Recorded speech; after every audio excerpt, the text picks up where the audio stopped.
وظیفہ لے کر آیا ہوں. تفسیر قرآن صراط الجنان کا مطالعہ کر رہا تھا. 22واں پارہ صراط الجنان پیج نمبر 143 اور یہ آیت نمبر ہے 26 سورہ سبا اس کی تفسیر میں. تو کیا کمال کے دو اللہ تبارک و تعالیٰ کے ناموں سے خوبصورت وظائف ملے، الفتاح اور العلیم. یہ یاد کر لیجیے. علامہ اسماعیل حقی رحمۃ اللہ تعالی فرماتے ہیں الفتاح، یہ اسم مبارک کا خاصہ یہ ہے کہ اس کی برکت سے مشکلات آسان ہو جاتی ہیں، دل روشن ہو جاتا ہے اور کامیابی کے اسباب حاصل ہو جاتے ہیں. نماز فجر کے بعد جس نے سینے پر ہاتھ رکھ کر 71 ٹائمز اس اسم کو یعنی یا فتاح یہ پڑھا تو اس کا دل پاک اور منور ہو جائے گا، اس کا کام آسان ہو جائے گا اور اس کی برکت سے رزق میں بھی وسعت ہوگی. اور دوسرا ہے العلیم، اس اسم مبارک کا خاصہ یہ ہے کہ اس کا ورد کرتے رہنے والے کو علم اور معرفت حاصل ہوگی. یہ بھی پڑھتے رہا کریں العلیم العلیم العلیم. اللہ تعالیٰ مجھے اور آپ کو اپنے ناموں کا اور اپنا ذکر کرنے کی توفیق عطا فرمائے.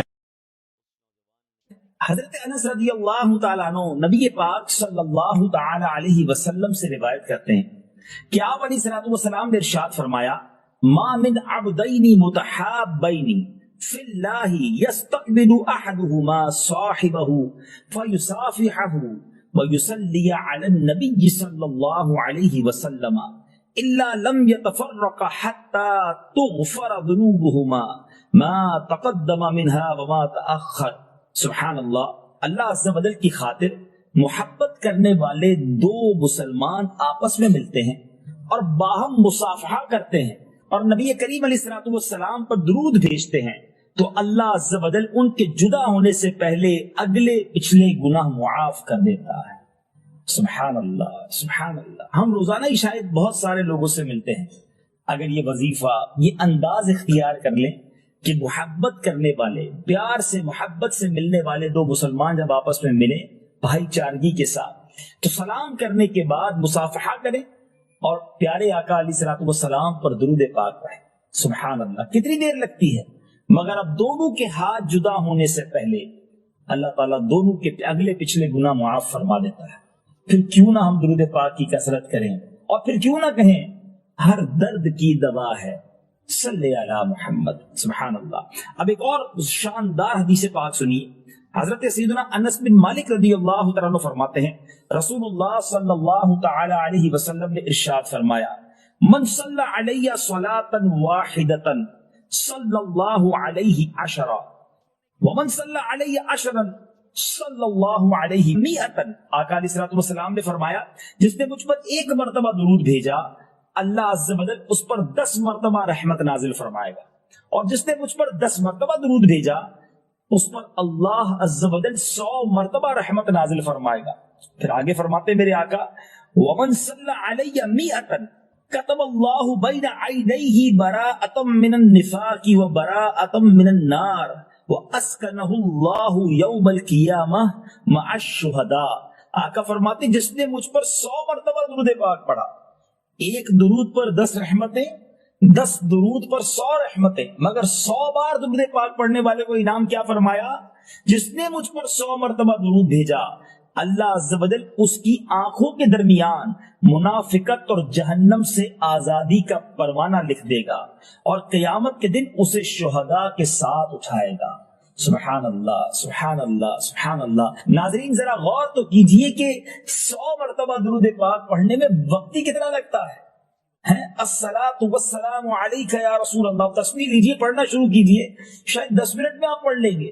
صلی اللہ تعالی علی محمد صلی اللہ علیہ وسلم 10-12 منٹ میں 100 کا عدد پورا ہو جاتا ہے. انعام کیا ہے؟ دونوں آنکھوں کے درمیان یہ لکھ دیا جائے گا کہ یہ بندہ منافقت اور دوزخ کی آگ سے بنی ہے.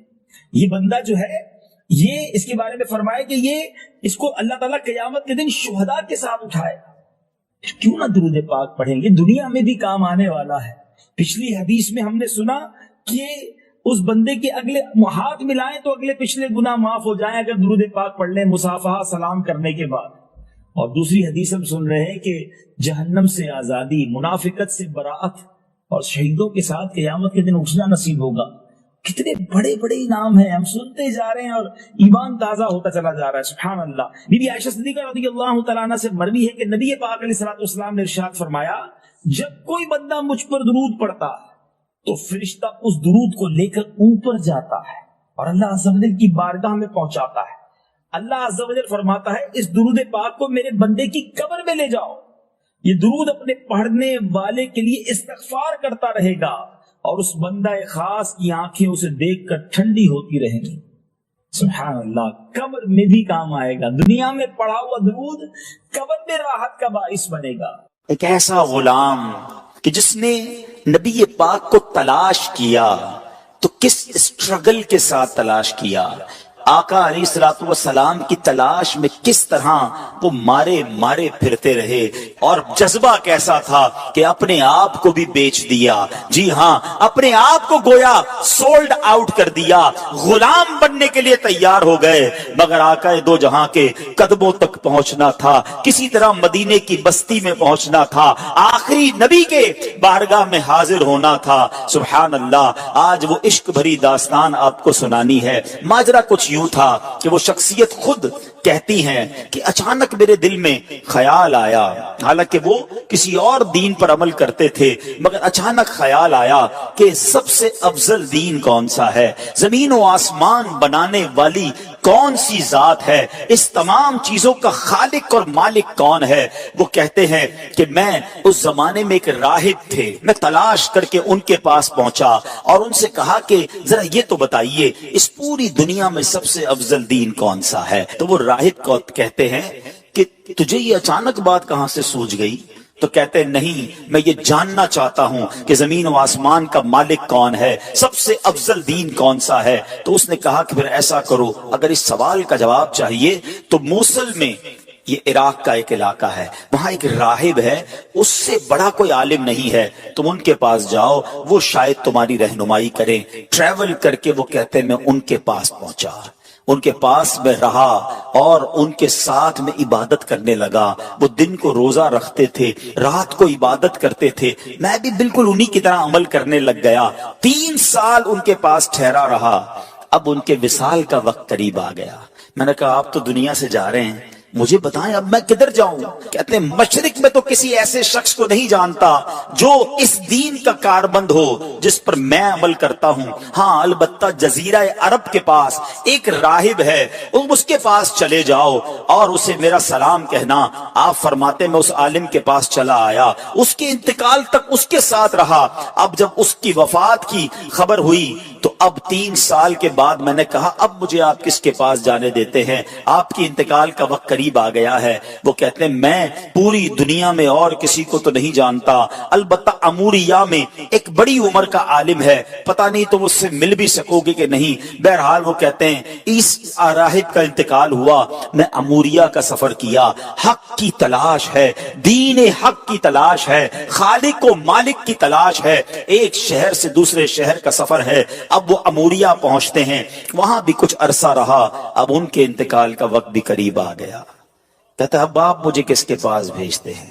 وہ کہتے ہیں اب دنیا میں میرے علم کے مطابق کوئی ایسا عالم نہیں جو حق پر ہو، البتہ ایک زمانہ قریب آتا جا رہا ہے جب حضرت ابراہیم علیہ السلام کی آل میں ایک شخص پیدا ہوگا. کئی 100 سال باقی ہیں، تم اس کو نہیں پا سکو گے، لیکن دیکھو اس کے علاوہ کسی اور کے پاس مت جانا. اگر تم وہ زمانہ پالو تو پھر تم ان کو ضرور ان کا ساتھ دینا، وہ حق پر ہوں گے. اور سنو اس شخصیت کی نشانی یہ ہے، انہی کی قوم کے لوگ انہیں ساحر کہیں گے، معاذ اللہ جادوگر کہیں گے، مجنون کہیں گے، کاہن کہیں گے. اور دیکھو ان کی ایک نشانی اور ہے، ہدیہ دو گے نا تو تناول کر لیں گے، صدقہ دو گے تو وہ اس میں سے کچھ نہیں کھائیں گے. اور سنو ان کے دونوں کاندھوں کے درمیان، دونوں شانوں کے درمیان مہر نبوت بھی جگمگا رہی ہوگی. میرے آقا کی بھی کیا شان ہے، ابھی دنیا میں ظاہری آئے نہیں ہے، زمانہ پہلے ہی دیوانہ ہے. شاعر کہتا نا ایک میں ہی نہیں ان پر قربان زمانہ ہے جو رب دو عالم کا محبوب یگانہ ہے. آقا کا پتہ بتا دیا مگر کب آئیں گے کدھر آئیں گے کہتے کچھ پتا نہ تھا. اب وہ شخصیت کہتے ہیں کہ میں انتظار کرتا رہا. آخر ایک بستی کی طرف ایک قافلہ جا رہا ہے. عرب کی ایک وادی ہے, کھجوروں کی وادی ہے. یاد رہے ابھی لفظ مدینہ اس شہر کو مدینہ کہا نہیں جاتا تھا, اس کے پہلے کئی اور نام تھے. کہتے قافلہ جا رہا تھا. میں نے ان سے پوچھا تم لوگ کون ہو؟ وہ کہنے لگے ہم اس بستی کی طرف جا رہے ہیں جس بستی کا اشارہ اس راہب نے دیا تھا. آسان لفظوں میں سمجھ لو وہ قافلہ مدینے کو جا رہا تھا. کہتے ہیں کہ ہم وہاں تجارت کرنے کے لیے جا رہے ہیں. ہم وہاں تجارت کرتے تھے لیکن وہاں آل ابراہیم میں سے ایک شخص پیدا ہوا ہے. اس کی قوم اس کے قتل کے در پہ ہے جس کی وجہ سے وہ ہجرت کر کے ہمارے شہر میں آ گیا ہے. ہمیں ڈر ہے کہ کہیں وہ ہماری تجارت کو روک نہ دے. اب سنو مدینے پر اس کو کنٹرول حاصل ہو گیا ہے. معاذ اللہ وہ قافلے والے نبی پاک علیہ الصلوۃ والسلام کے خلاف باتیں کر رہے تھے مگر اس عاشق رسول کے دل کی دھڑکن تیز ہونے لگ گئی. ارے یہ تو وہی نشانی ہے. مدینے میں آل ابراہیم سے ایک شخص آ گیا ہے, قوم جو ہے اس کے خلاف ہے. کہ اچھا یہ تو بتاؤ یہ ان کی قوم ان کے بارے میں کیا کہتی ہے؟ وہ تاجر کہتے ہیں ان کی قوم انہیں کاہن کہتی ہے, ساحر کہتی ہے, مجنون کہتی ہے.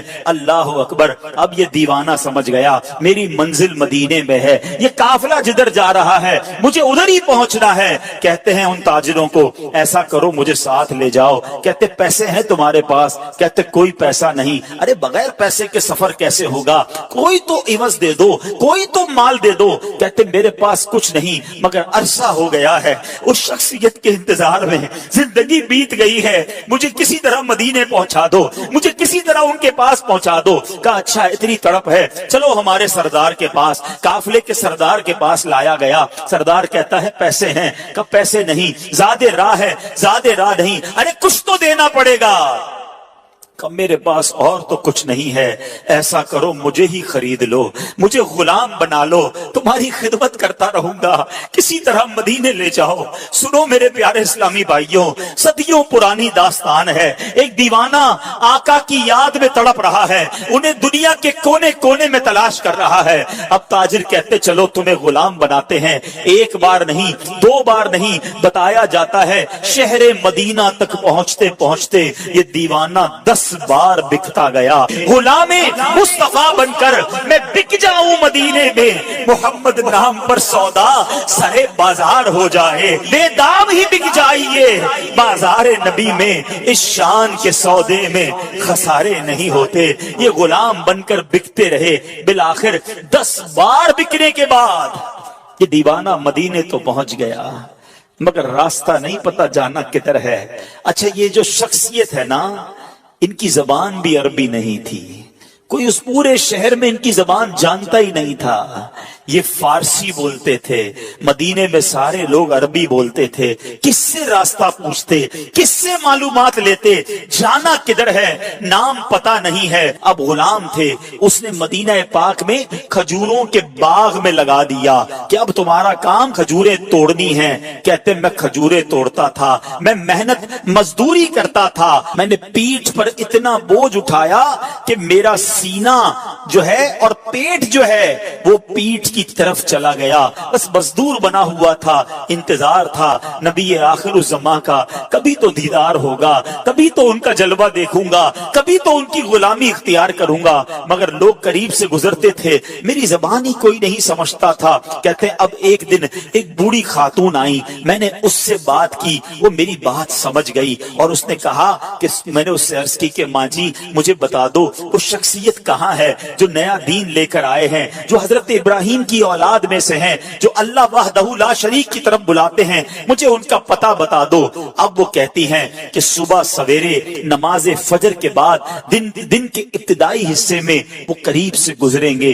اللہ اکبر. اس دیوانے کی رات کیسے بسر ہوئی ہوگی, وہ رات کیسے گزری ہوگی. ساری رات دل کی دھڑکن تیز چلتی رہی کہ اب نبی پاک علیہ الصلوۃ والسلام کا دیدار ہوگا. شب ہجر زجر کی سختیاں کوئی اس سے جا کر پوچھے تیری راہ تکتے تکتے جس صبح ہو گئی ہے، ساری رات جلوہ جانا کا تصور ہے، کیسی شخصیت ہوگی، چہرہ کیسا ہوگا، مسکراہٹ کیسی ہوگی، اللہ کے حبیب دکھتے کیسے ہوں گے، میں ان کا غلام بنوں گا، کیا مجھے قبول بھی فرمائیں گے کہ نہیں۔ وہ رات گزر گئی اور جب صبح ہوتی ہے تو پیارے آقا علیہ الصلوۃ والسلام قریب سے گزرتے ہیں، فوراً کھجوروں کا ایک چھوٹا سا حصہ لے کر آقا کی بارگاہ میں جاتے ہیں، کہتے ہیں حضور آپ کے لیے تحفہ لایا ہوں۔ ارشاد ہوا بتاؤ کیا یہ صدقہ ہے؟ کہتے ہیں جی حضور صدقہ ہے۔ آقا نے صحابہ سے کہا آپ سب کھا لیں، نبی پاک نے تناول نہیں فرمایا۔ پہلی نشانی کنفرم ہو گئی۔ دوبارہ گیا ایک اور کھجوروں کا تھال لے کر، کہا حضور یہ لایا ہوں، کہا صدقہ ہے، کہا نہیں حضور ہدیہ ہے، تحفہ ہے۔ آقا علیہ الصلوۃ والسلام نے خود بھی کھایا، خود بھی تناول فرمایا، اپنے صحابہ میں بھی تقسیم کیا۔ دوسری نشانی پوری ہو گئی۔ اب دل بیتاب ہے کہ مہر نبوت دیکھنی ہے۔ راہب نے بتایا تھا کہ دونوں کاندھوں کے درمیان ایک بڑی خوبصورت سی مہر نبوت، حدیث کی کتابوں میں لکھا ہے کبوتر کے انڈے کی طرح نبی پاک کی پیٹھ مبارک پر دونوں شانوں کے درمیان مہر نبوت تھی۔ اب آقا علیہ الصلوۃ والسلام دو چادریں پہنا کرتے تھے، چادر پہنی ہوئی ہے۔ اب وہ شخصیت کہتے کبھی میں دائیں جا کر دیکھنے کی کوشش کرتا، چادر تھی اس لیے دیکھ نہیں پاتا تھا۔ اللہ اکبر، نبی پاک میری طرف دیکھ کر مسکرائے۔ آقا نے سمجھ لیا کہ میں کیا دیکھنا چاہتا ہوں۔ نبی پاک نے اپنی مبارک چادر اتاری، کہا جو ڈھونڈ رہے ہو، جو دیکھنا چاہتے ہو آؤ دیکھ لو۔ وہ دیوانہ کہتا ہے میں دوڑتا ہوا گیا، مہر نبوت دیکھی اور نبی پاک کی پیٹھ سے لپٹ گیا، چومنے لگ گیا، کہ حضور آپ کی تلاش میں مارا پھر رہا ہوں، بہت عرصہ ہو گیا ہے حضور، بہت دیر سے آپ کو تلاش کر رہا ہوں، آقا اب آپ کے قدموں میں آ گیا ہوں، اپنی غلامی میں قبول فرما لیجئے۔ اللہ اکبر، نبی پاک علیہ الصلوۃ والسلام نے انہیں اپنی غلامی میں قبول فرمایا، کلمہ پڑھ کر دامن مصطفیٰ سے وابستہ ہو گئے۔ سنو وہ کون تھے جو اتنی تلاش کے بعد پہنچے، جو اتنے عرصے کے بعد نبی پاک کے قدموں میں پہنچے؟ وہ کوئی اور نہیں، وہ حضرت سلمان فارسی رضی اللہ تعالیٰ عنہ ہے۔ صحابہ کرام میں سب سے بڑی عمر آپ نے پائی، ایک روایت کے مطابق 250 سال آپ کی جو ہے وہ عمر مبارک تھی، اور بڑی تلاش کے بعد نبی پاک کے پاس پہنچے۔ اب سنو، اب نبی پاک کو جب پوری داستان سنائی کہ آقا کیسے پہنچا ہوں، گر پڑ کے پہنچا ہوں حضور، غلام بن گیا ہوں، بک گیا ہوں آپ تک پہنچتے پہنچتے، مگر میرے آقا تو کریم ہے نا، تم اس کے مددگار ہو، تم اس کے طرفدار، جو تم کو نکمے سے نکما نظر آئے، لگاتے ہو اس کو بھی سینے سے آقا جو ہوتا نہیں منہ لگانے کے قابل۔ آقا فرماتے میں تمہیں خریدوں گا، جاؤ اپنے آقا سے پوچھ کر آؤ کیا ڈیمانڈ کرتا ہے، تمہیں آزاد کرنے کی قیمت کیا ہے۔ اب وہ کیا کہتا ہے، 300 درخت کھجوروں کے لگائے، پھلدار درخت، اور 40 اوقیہ سونا، یہ ملے گا تو تمہیں آزاد کروں گا۔ یہ بہت بڑی قیمت ہے، اور یاد رہے کھجور کا درخت فوراً لگاتے ہی پھل نہیں دیتا، بعض اوقات 3 سال، بعض اوقات 5 سال میں پھل دیتا ہے۔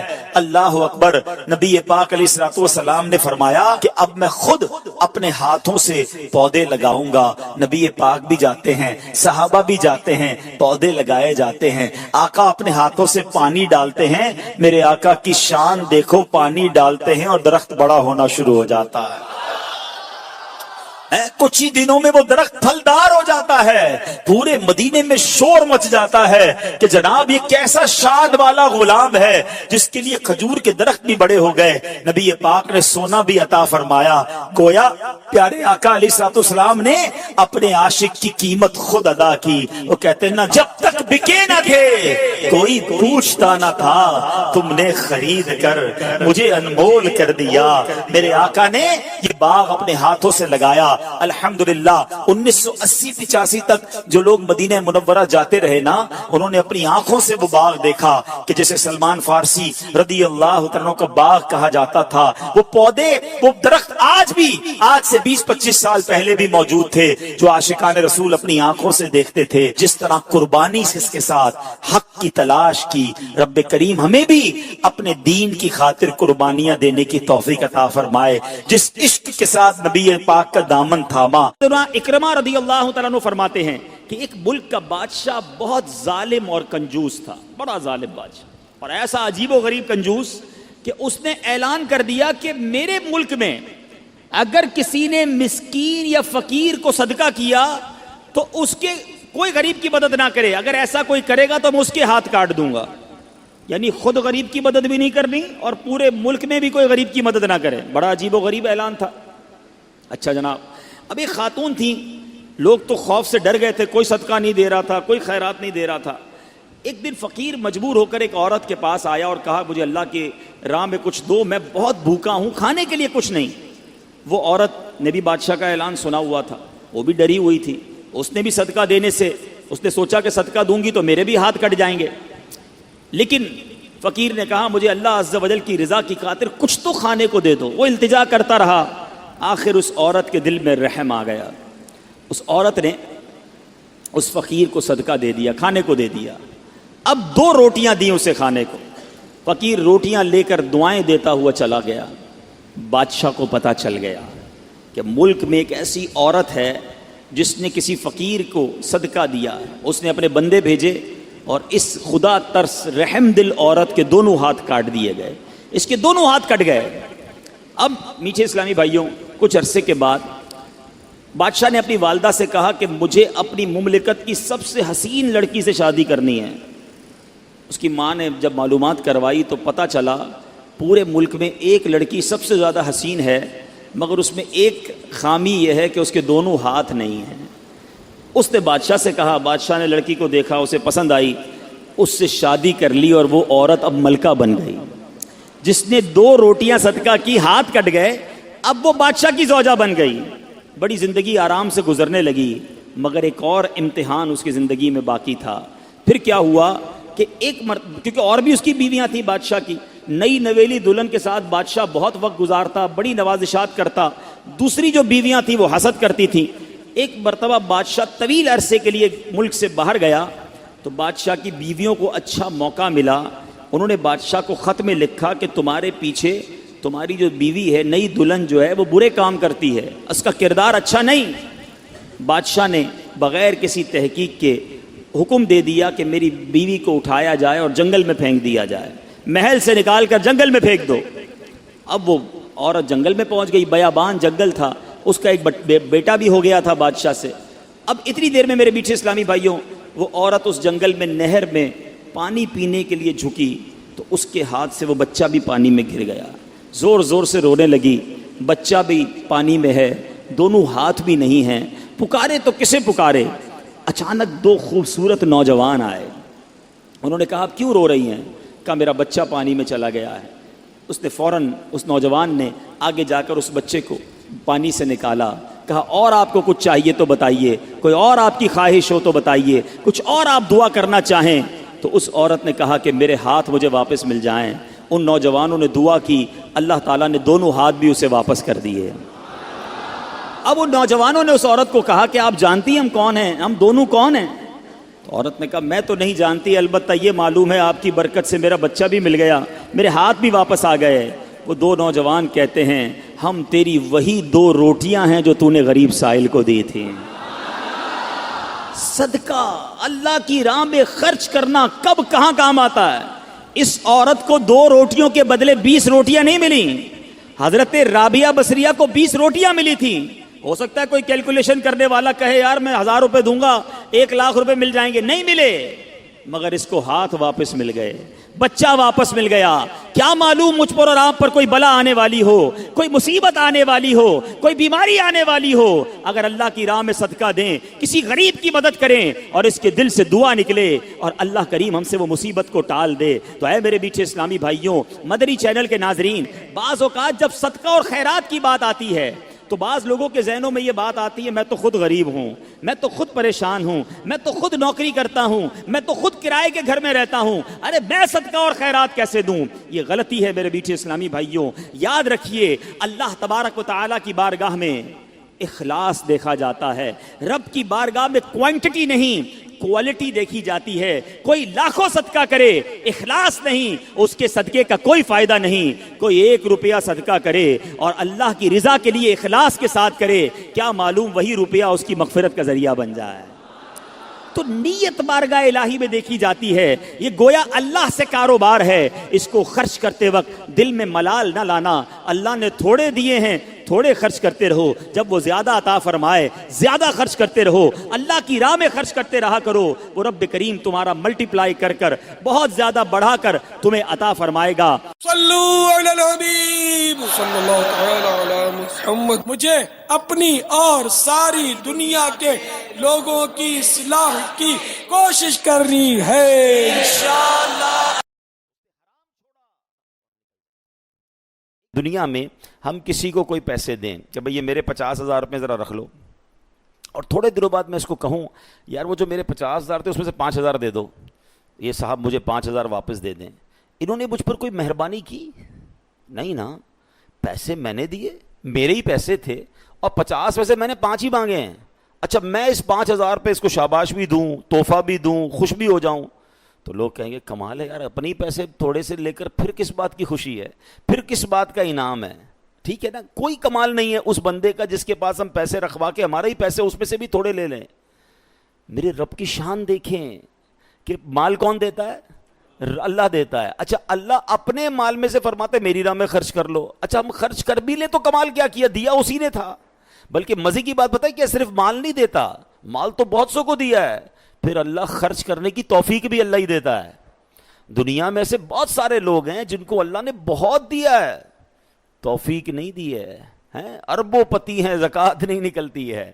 نفلی صدقات کی بات تو بعد میں آئے گی نا.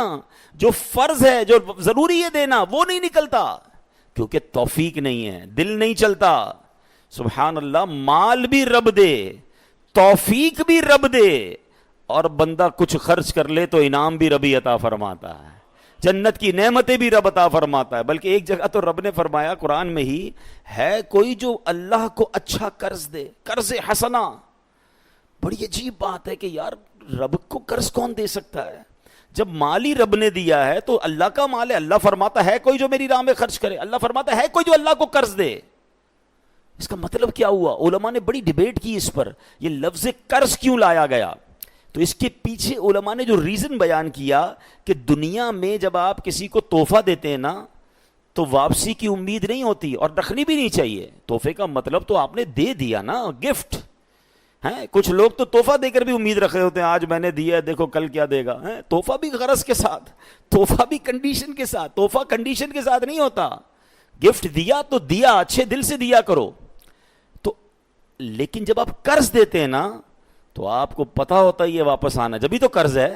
آپ تو کنڈیشن بھی لگاتے ہیں, چیک بھی کرتے ہیں, کس کو دے رہا ہوں, واپس دے گا نہیں دے گا. اللہ اکبر. فرمایا جو رب نے قرآن میں فرمایا نا, ہے کوئی جو اللہ کو اچھا قرض دے اور اللہ اس کو پھر بڑھا کے لوٹائے گا. تو اس کا مطلب یہ ہے کہ دینے والا اللہ کی راہ میں یقین رکھے کہ جو میں دے رہا ہوں یہ مجھے ضرور واپس ملے گا, اور جتنا دیا اتنا نہیں ملے گا, اللہ اپنے کرم سے اس کو بڑھا کر واپس لوٹائے گا.